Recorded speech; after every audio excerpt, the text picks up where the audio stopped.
Hey guys, in today's From the Install Bay, do you have a Jeep? Does it have a subwoofer in the center console? Is it blown? Well, today we're going to show you how to fix that, so stay tuned.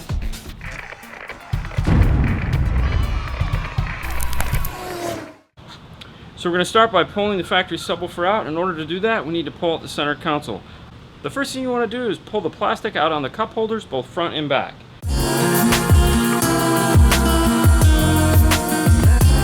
In the front, you're going to find a 10mm bolt.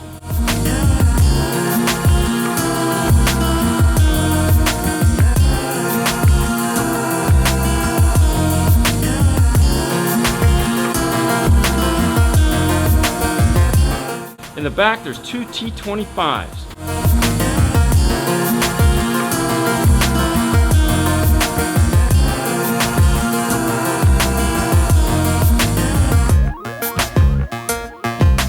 You also may want to remove the gear shift cover and remove the 10mm bolt underneath that. Once that's done, you can easily lift and remove the gear shift area and then pull the center console up. There's a plug located underneath the center console that is for the power and speaker. Go ahead and unplug that. Let's take it over to the bench.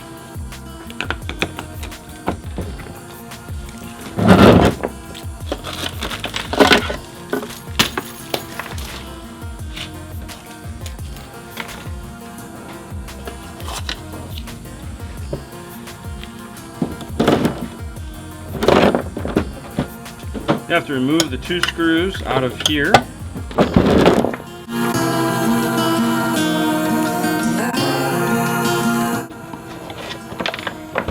On the bottom of there's these two clips right here. There's really no good way to get them off other than to more or less just break them. So we're going to go ahead and do that.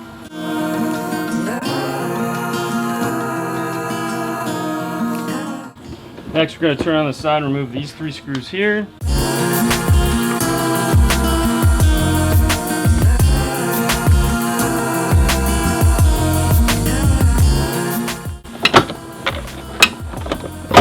Now we're done with that.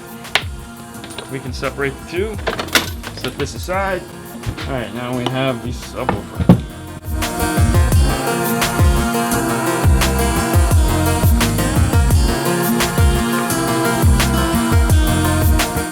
On the speaker, there's going to be a fat side and a skinny side on both sides. The fat side is positive, the skinny side is negative. Just go ahead and remove these, leaving the clips on for right now. So this is what's wrong. This is what happens to the speaker. Is this just dry rots? You know, and it's just comes right off, and that's why you have to replace it. Alright, so now I'm going to flip it over. We want to take this amp off.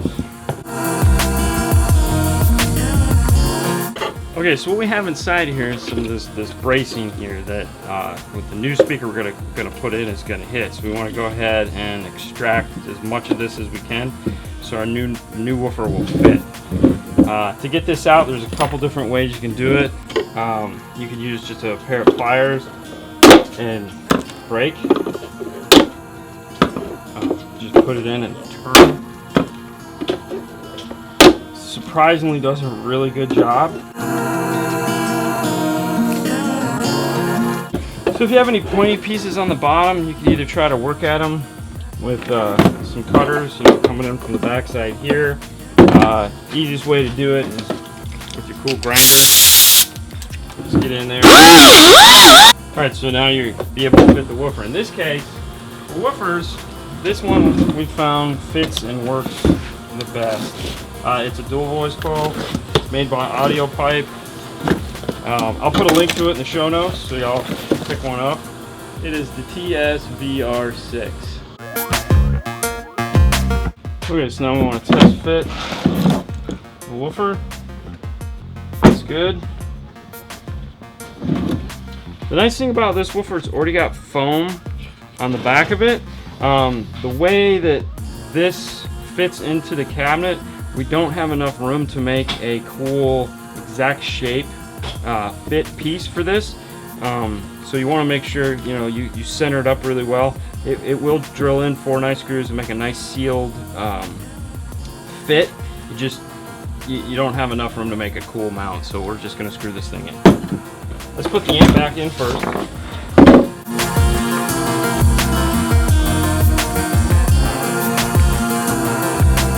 I like to tape these up, or at least get some zip ties on them, so they, I don't know why the factory doesn't do it, just so they don't rattle around inside there. Not that I think you can hear them, but you know, it's OCD. Okay, so now we have our 2 wires. Go ahead and separate this tape that they've added, so they're on either side.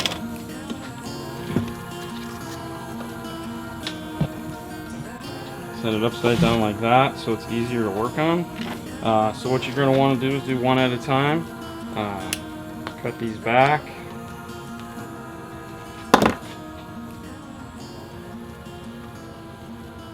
Now you can use fork terminals or ring terminals if you like, because these are screw down. Or what I like to do is just tin the ends with some solder.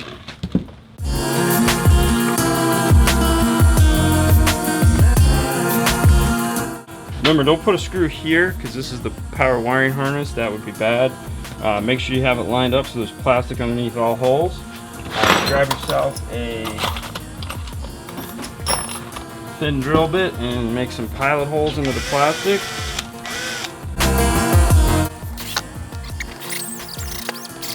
Okay, so once you're at this point here, if you want to take it, plug it back into the car just to make sure everything is fine, you can go ahead. That's a good idea.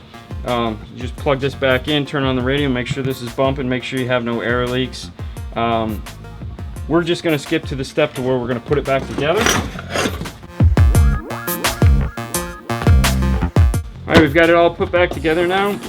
In case you're wondering, the clips that were here, they're really not needed because of all the other screws that hold it together, so you know, don't worry about those. Now we're going to go ahead and put it back in the car, screw it back in, and we're done.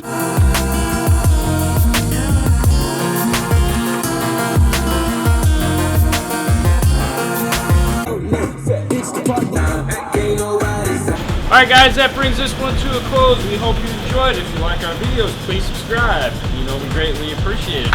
Otherwise, you guys can find us on Instagram, Facebook, and right here on YouTube. You guys have a good night. We will see you later next time. Bye.